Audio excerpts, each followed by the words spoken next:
Hello guys, good morning. Welcome back to our channel. তো তোমরা কেমন আছো? আশা করি সবাই ভালো আছো, আমিও ভালো আছি।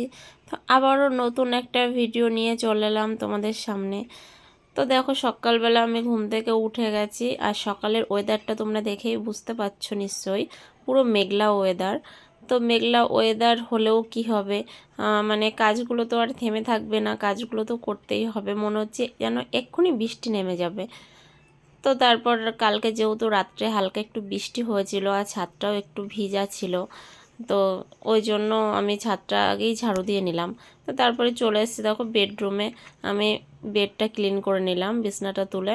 তো ভাবলাম বেডশিটটা আজকে চেঞ্জ করব, কিন্তু না, টাইম হয়ে উঠলো না। এবার এটা সকালের কাজ বাজ, আমি যদি সকালে বেডশিট চেঞ্জ করে সব কাজ কমপ্লিট করতে যাই না, আমার একটু লেট হয়ে যাবে টিফিন বানাতে। তো ওই জন্য ভাবলাম না, আর বেডশিটটা পরেই চেঞ্জ করব, আগে আমি কাজগুলো কমপ্লিট করে নিই ঘরের। তো তারপর দেখো আমার বিছনা তোলা হয়ে গেছে, তুলে আমি এদের ঘরটাও ঝাড়ু দিয়ে নিচ্ছি। আর আমার টিফিন বানাতে গেলে এখনও টাইম লাগবে। আর আমার না মামা পাপ্পা দুজনেই উঠে গেছে, আর আমার পাপ্পা ঘুম থেকে উঠে যাওয়া মানে আমি কোনো কাজই করতে পারি না, ও এত দুষ্টুমি করে। তো ওর দিদির কাছে ওকে একটা খেলনা দিয়ে বসিয়ে দিয়েছি, আমি বলছি পাপ্পা তুমি একটু খেলো দিদিভাইয়ের সঙ্গে, আর আমি তাড়াতাড়ি কাজগুলো কমপ্লিট করে নিই। তো সেই হিসাবে ওকে বসিয়ে দিয়ে না, আমি যত তাড়াতাড়ি পারছিলাম আমি কাজগুলো কমপ্লিট করছিলাম। তো সকালবেলাটা আমার এরকমই হয়, সকালবেলাটা মানে বসারও টাইম থাকে না আর কি।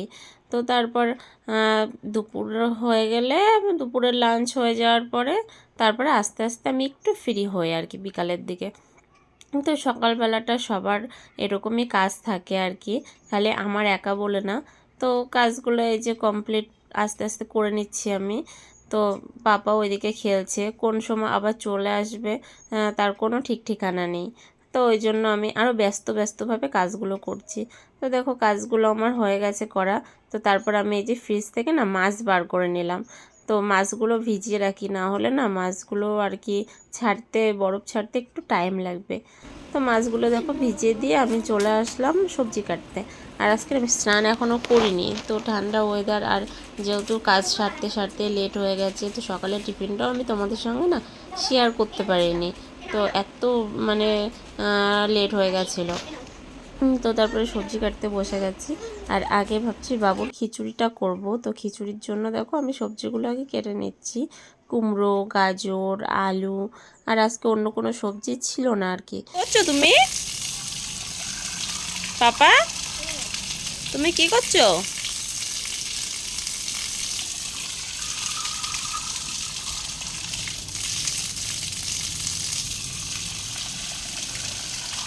ঘরে চলো।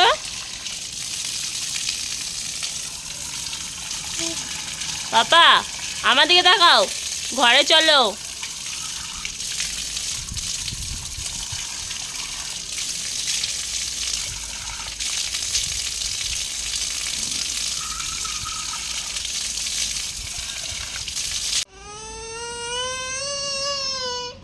ঘরে চলো,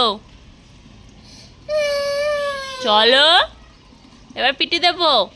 চলো ঘরে চলো, ওই দিদি ডাকছে, চলো। এখন নাই করে কেউ। তো এদিকে মামা বসেছে ড্রয়িং করতে, আর ছোটটা কান্না করছে। তাকাই দিকে তাকা।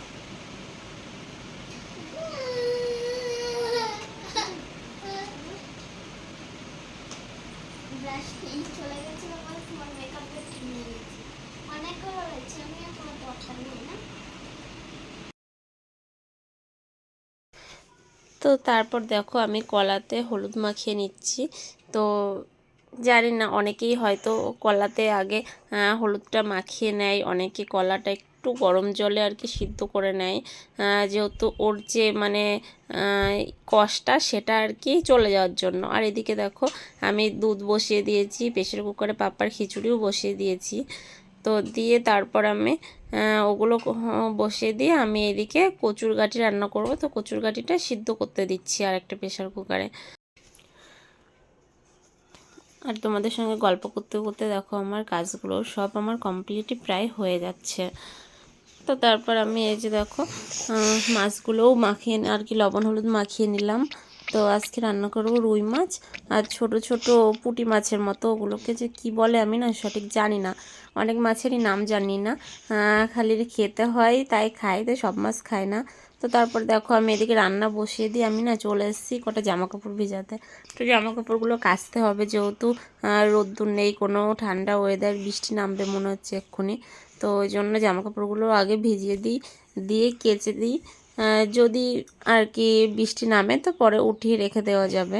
তো কালকেও 2 দিন ধরে শুকালেও কোনো প্রবলেম নেই, কিন্তু কাঁচা তো একবার হয়ে যাক। তো তারপরে এই যে দেখো আমি সব আস্তে আস্তে ভিজিয়ে দিয়ে আমি আবারও চলে এসেছি রান্নাঘরে রান্না করতে। তো এসে দেখি কচুর গাঁটিটাও সেদ্ধ হয়ে গেছে।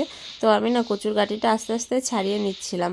আর গাঁটিগুলো না এতটাই ভালো, প্রেশার কুকারে 2টো সিটি দেওয়াতে পুরো গলে গেছে দেখো কচুর গাঁটিগুলো। তারপরে আমি ছোট ছোট করে না পুরো কেটে নিয়েছি। তো বেশি বড় বড় করে কাটলে না খেতে ভালো লাগে না, তো যেহেতু অনেক বড় বড়ই ছিল আর কি, তো ওই জন্য অনেকটাই ছোট ছোট করে কেটে নিয়েছি। আর এইদিকে আমি রান্না তো বসিয়েই দিয়েছি, আর রান্না করতে করতে না এই ঘরে এসে দেখি আমার পাপ্পা কার্টুন দেখছে দেখো। এবার আমি একটু বকা দিয়েছি তাই জন্য ওরমভাবে শুয়ে আছে। তো আমার পাপার খিচুড়িটাও রেডি হয়ে গেছে, তো খিচুড়িটা না আমি এখন ঠান্ডা করতে দেবো, দিয়ে পাপ্পাকে খাওয়াবো। তো ভাবলাম যে আমার রান্না করতে লেট হচ্ছে, তো ওর পাপাকে বললাম তুমি একটু খাইয়ে দাও পাপাকে বসে বসে। তো ওর পাপা ওকে টিভিতে কার্টুন দিয়ে তারপরে ওর পাপা ওকে খিচুড়িটা খাইয়ে দিচ্ছিল। তো আমাকে সবথেকে বড় একটা হেল্প করে দিয়েছে এটাই, তো এটাই আমার মনে হয় বড় কাজ। তো ও তো কি একটু খেতে চায় না, তো কি কষ্ট করে ওকে আমি খাওয়াই, মুখের মধ্যে রেখে দেয়, গিলতে চায় না, তোমরা দেখতে পাচ্ছ মুখের মধ্যে রেখে দিয়েছে। ওর পাপা জল দিচ্ছে তাতেও খাচ্ছে না। তো তারপর দেখো আমি এই যে বেডশিটটাও চেঞ্জ করে দিলাম বেডের। রান্না করতে করতে আমি অনেক কাজই করে নিলাম, তো কাজগুলো কমপ্লিট হয়ে যাচ্ছে আমার। আর কিন্তু টাইমটা কিন্তু অনেকটাই হয়ে গেছে। তো তারপর দেখো আমি এই যে স্নান কমপ্লিট করে চলে এসেছি পুজোর বাসন নিয়ে। তো আমি এখন বাসনগুলো না মেজে নেব। আর এখানটায় দেখো আমার পাপা পুরো জল জল করে দিয়েছে ভিজিয়ে। তারপর দেখো আমি পুজোর বাসনগুলো মেজে নিচ্ছি। আর আজকে যেহেতু সোমবার, তো আজকে শিব গুরুরেও তোলার দিন। তো তারপর আমি দেখো বাসনগুলো মেজে চলে এসেছি আমি বেলপাতা তুলতে। আর বেলগাছটা না পুরো মরে গেছিলো, তো তারপর আস্তে আস্তে দেখি সাইড দিয়ে এই কটা পাতা আবার বেরিয়েছে। তো তারপরে এই যে আমি বাসন মেজে বেলপাতা তুলে চলে এসেছি। আর তো আমি বাসন মাজার আগে আমার শিবগুরুকেও আমি স্নান করিয়ে তারপরে আমি মন্দিরে রেখে দিয়েছিলাম। তো তারপরে দেখো এই যে আমি পুজোটাও দিয়ে নিলাম। তো আমার পুজোটাও দেওয়া হয়ে যাচ্ছে। আর আমি না তুলসী গাছ লাগিয়েছিলাম, তুলসী গাছটা পুরো শুকিয়ে গেছিলো, তারপরে আর লাগানো হয়নি। তো তারপরে এই যে আমার পুজো দেওয়া কমপ্লিট হয়ে গেল। পুজো দিয়ে আমি চলে এসেছি আর কি মাথা আঁচড়াতে। তো এই যে মাথায় একটু লিবন লাগিয়ে নিলাম। তো যেহেতু মাথাটা ঘষে নিয়েছি আর চুলগুলো না পুরো কেমন যেন একটা হয়ে গেছে, তো চুলের কোনো যত্নও নেওয়া হয় না সারাদিনের কাজ বাজে। তো তারপর দেখো আমি আস্তে আস্তে মাথাটা আঁচড়ে নিচ্ছে, সবাই ওয়েট করছিল খাওয়ার জন্য, সবার খিদে পেয়ে গেছে। তো প্রায় 3টে বেজে গেছে। তো তারপর আমি এই যে তাড়াতাড়ি করে মাথা আঁচড়ে সিঁদুরটা পরে নিয়ে আমি না চলে এসেছি রান্নাঘরে। তো এই যে তরকারি আমি রান্না করে তারপরে জামা কাপড় কেচে তারপরে স্নান করেছি। তো অনেক জামা কাপড় ছিল ওই জন্য আজকে তাড়াতাড়ি স্নান করিনি, রান্নাটা করে নিয়েছি। এই যে কচুর তরকারি। তো চলো ভীষণ খিদে পেয়ে গেছে আর খাওয়া দাওয়া করে নিই। আর অনেকটাই টাইম হয়ে গেছে, 2:30 বেজে গেছে। তো চলো খাওয়া দাওয়া করে নিই আগে, তারপর আবার আসছি তোমাদের সঙ্গে খাওয়া দাওয়া। তো এদিকে দেখো আমি খাওয়া দাওয়া কমপ্লিট করে আবারও ছুটে চলে আসলাম ছাদে। তো ছাদে এসে জামা কাপড়গুলো মেলে দিচ্ছি। আর এখন বাজে 4টে। জানি এখন জামা কাপড়গুলো না শুকাবে না, কিন্তু করার কিচ্ছু নেই, ভিজে জামা কাপড় রেখে দিলে পুরো নষ্ট হয়ে যাবে। তো ওই জন্য জামা কাপড়গুলো না মেলেই দিলাম, যে থাক যতটুকু শুকাই, না হলে কালকে আবার মেলে দেবো। তো তারপর আমি দেখো সন্ধ্যা হয়ে গেছে, সন্ধ্যাবেলা আমি বসে গেছি মেশিনে। তো আমার কাজ বাজ সব কিছুই কমপ্লিট করে নিয়েছি। আর সকালের মতো তো আর কি কাজ সন্ধ্যার থেকেও আবার কাজ থাকে, ঘর ঝাড়ু দেওয়া, থালা বাসন মাজা, বিছানা ঠিক করা, তারপরে তোমার বাবুকে খাওয়ানো, সন্ধ্যা দেওয়া, আবার সকালে যেরকম কাজ থাকে সেরকম কাজ কিন্তু আবার বিকালেও থাকে সকালের মতো। তো সেই কাজ বাজ সব কিছু কমপ্লিট করে তারপরে চলে এসেছি আমি মেশিনে। তো মেশিনে দেখো আমি ব্লাউজটা যেহেতু কালকে কাটিং করে রেখেছিলাম তোমাদেরকে দেখিয়েছি, তো ব্লাউজটা সেলাই করতে। আর এটা তো মামামের ব্লাউজ, আমি না ফার্স্ট টাইম মামামের জন্য ব্লাউজ বানাচ্ছি, আগে কোনোদিনও বানাইনি। তো আমি এখনও ভালোভাবে না সেরকম বানাতেও পারি না ব্লাউজ। তো যতটুকুই আর কি শিখেছি তো ততটুকু আর কি আমি চেষ্টা করছি বানানোর। তো তারপর দেখো আমি ব্লাউজটা পুরো সেলাই করে নিচ্ছি। আর ব্লাউজটা না প্রথমে ভাবছিলাম যে কি হাতা দেব কি হাতা দেব, তো তারপর আর কি ভাবলাম যে না বাচ্চা মানুষ তো একটু নর্মাল ডিজাইন করেই দিই, তো দেখি কেমন লাগে। আর আমার মামা তো ভীষণ এক্সাইটেড ছিল, তো ওর জন্য ব্লাউজ বানাচ্ছি ফার্স্ট টাইম। আমাকেও খালি বলছে মাম্মি তুমি আমার জন্য ব্লাউজ বানাচ্ছ, ওইটুকু ব্লাউজ কেমন হবে মাম্মি, ভালো হবে তো? আমি বলছি দেখি মাম্মা ট্রাই তো করি, হয় ভালো হবে না হয় খারাপ হবে, কিছু তো একটা হবে। তো মাম্মা তো ভীষণই আনন্দ হচ্ছিল, ভীষণই। তো বলছে মাম্মি আমার ব্লাউজ, আমার তো শাড়ি নেই, আমি ব্লাউজ কি করে পরবো? যে মাম্মা এটা তুমি লেহেঙ্গার সঙ্গেও পরতে পারবে, আবার তোমাকে আমি একটা শাড়ি বানিয়ে দেবো, সেই শাড়িটা তুমি সরস্বতী পুজোর সময়ও পরো।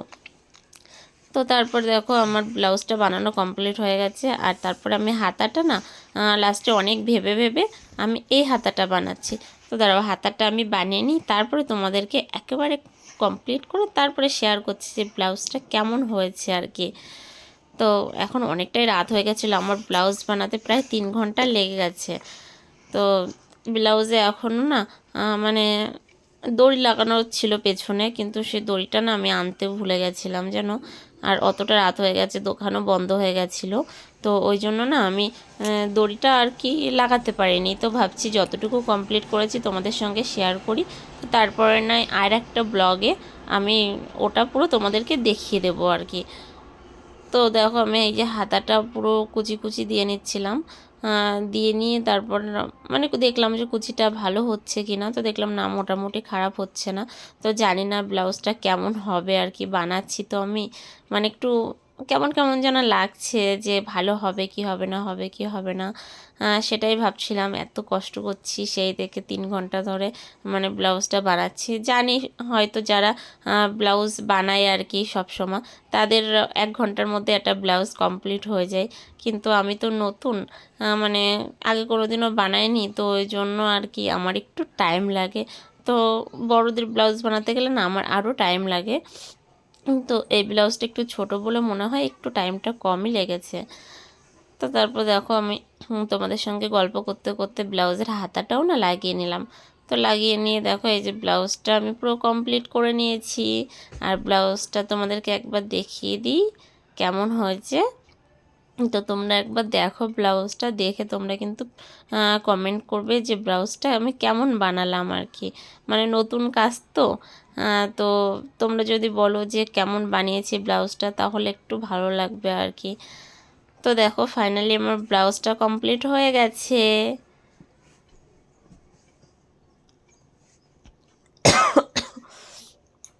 তো তোমরা নিশ্চয়ই কমেন্ট করো। আর মাম্মামকে এখনও পরাইনি ব্লাউজটা, তো পুরো পেছনের দড়িটা বাঁধবো, বানিয়ে তারপরে আর কি ওকে পরাবো। আর ও এখন পরতে চাইছিল না, তো ওই জন্য আমি আর জোর করে পরাইনি আর কি।